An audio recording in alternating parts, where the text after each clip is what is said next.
Matt Hancock must think people are stupid, bruv. You're crazy. Am I? Yes. Am I? Yes. Am I? Health Secretary Matt Hancock has been caught, let's not say with his hands in the cookie jar. Bart! Get your hand out of that cookie jar. And let's not say fixing the books a bit. You've got 17.5% in T-bills amortized over the fiscal year.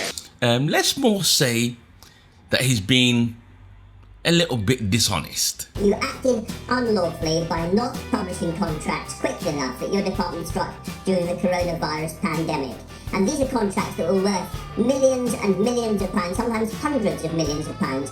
When asked to publish how and where the taxpayers' money has been spent on PPE during these COVID times. I told you I ain't had your money yet, man. What do you mean you ain't got my money yet? A judge ruled that Matt breached an obligation of 30 days.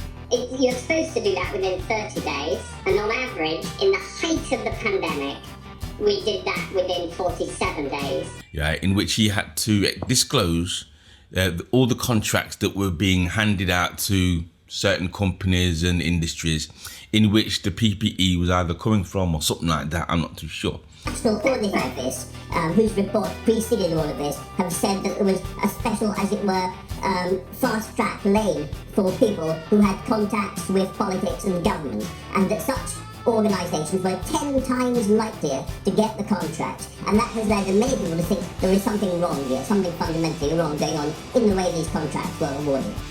But anyway, the disclosure, there was a breach of the time because I think he delivered them in something like 2 weeks later. And the courts decided that, you know what, right, something ain't right there, or they felt that something ain't right there. You know what I'm saying? Yeah, what can I do for you? Show me the money. The question for me of him being late with the disclosure is, to me, is minor. I'm more interested in where and who the money went to.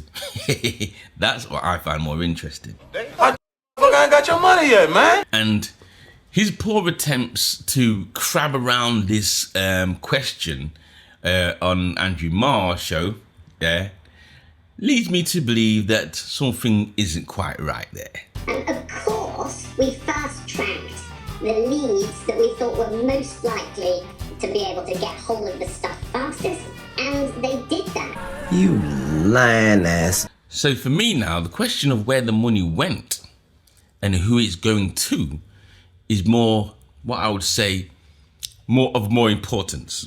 What the f you mean you ain't got the money yet? Fucker, you best be coming up with my cash help, you know what I'm saying? And the thing is, he really wants us to believe that him and his team were working so hard, round the clock. The reason for that is because my team were working 7 days a week, often 18 hours a day, to get hold of the equipment that was saving lives. 24/7, yeah? In which, what I could say is why the disclosure came late. They were so busy, on the phone, so to speak, right? Ring, ring. Hello? Hello, this is Dwight Schrute from the Dunder Mifflin Paper Company. Wow, that's great, because I need paper. Excellent, then you are in luck, because we are having a limited time offer only on everything. Wow. And that's why I opened up today's video with, how dumb does he really think the public are, right? Because he isn't the first, and I'm sure he's not the only, and I know he won't be the last MP, or person in a position of power that will be doing, let's say, unquestionable dealings with taxpayers' money in order to profit for themselves. It reminds me of that story of that Hunt guy. What is his name? Something Hunt.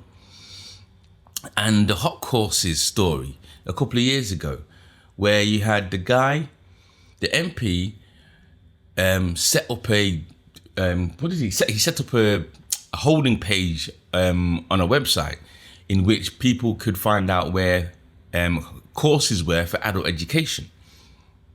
Yeah, And at the same time, him and his buddies had an equity company, or set up an equity company. He sold the website for £35 million, and the website was nothing to a website, and a 2-year-old could have knocked it up.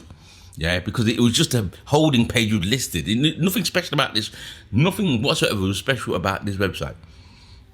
Yeah, other than the content that was on it, and it was just, you know, adverts.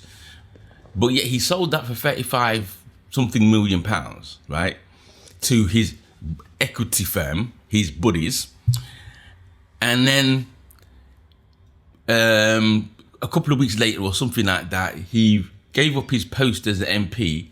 And then maybe 6 months later, all of a sudden, the government announced that they're going to invest how many hundreds of millions of pounds into adult education. I'll let you join the dots. A, B, C. So now we have a situation here where Matt Hancock's ex-next door neighbour, yeah, Alex Bourne, his name is, he ran a company making plastic cups and takeaway boxes. Right? And he was awarded a £30 million contract to make the vials. He even states that he has no experience in medical procedures. All kind of measures need to be taking place to make sure the hygiene is there. You know what I mean? This guy's building these vials on a potato farm. And to me, it just seems like, well, Matt and his brethren are pulling what I'd call a Del Boy. Because of all the advantages it has to offer, like my specialised profit-sharing scheme. Yeah, trying to pull a fast one. And they really think they can get away with it. And the truth is, more than likely, he will get away with it. So you have nothing to apologise for at all, despite losing the case and being legally in breach of the law. And the reason why he'll get away with it is because at the end of the day, all MPs have dirt on other MPs. I just see it as they'll pull a card where, If I'm going down, I'm taking everybody with me. Again, I'll ask you that. How stupid does Hancock really think the public are? Are you saying I'm stupid? No. Because we can all see it. We all know what's going on. Do I look stupid to you? Let me know what you think in the comments below. And don't forget to like, share and subscribe. I'm out. Peace. Yes. Am I? Yes. Am I? Yes.